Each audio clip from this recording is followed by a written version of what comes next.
আল্লাহ রাসূল সাল্লাল্লাহু আলাইহি ওয়াসাল্লাম একদিন মদিনার একটা উঁচু টিলা জায়গার মধ্যে উঠলেন, মদিনার টিলাগুলোর মধ্যে একটা টিলা তুললেন।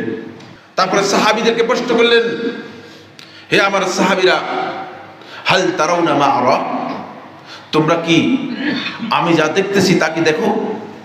কালু ইয়া রাসূলুল্লাহি লাম নারা শাইআন, বললেন হে আল্লাহর রাসূল সাল্লাল্লাহু আলাইহি ওয়াসাল্লাম, আমরা তো কিছু দেখছি না, আমরা কিছুই দেখতেছি না।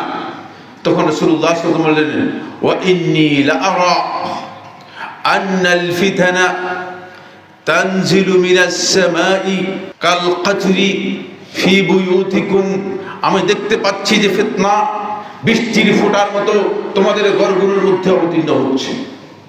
খেয়াল করেন কখন বলেছেন এই যে ফিতনা, এই ফিতনা দেখা দিবে মানুষের মধ্যে।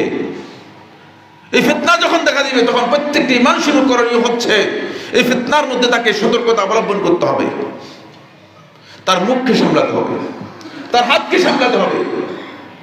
আল্লাহ রাসূল সাল্লাল্লাহু আলাইহি ওয়াসাল্লাম বলেছেন যে ঘরের মধ্যে যদি কোনো তরবারি থাকে সেটা ভেঙে ফেলতে হবে, ভেঙে ফেলার কথা হাদিসের মধ্যে এসেছে। কারণ অন্যথায় আপনি ফিতনায় নিমজ্জিত হয়ে যেতে পারেন, শয়তান আপনাকে এখানে কাজে লাগাতে পারে। এই জন্য গোটা উম্মাহকে আমি বলতে চাই, এই সমস্ত ফিতনা থেকে বাঁচার জন্য সতর্কতা অবলম্বন করবেন। আমরা কোনো ব্যক্তির পূজারী নই। ইসলাম কোনো ব্যক্তির পূজারী কিনা?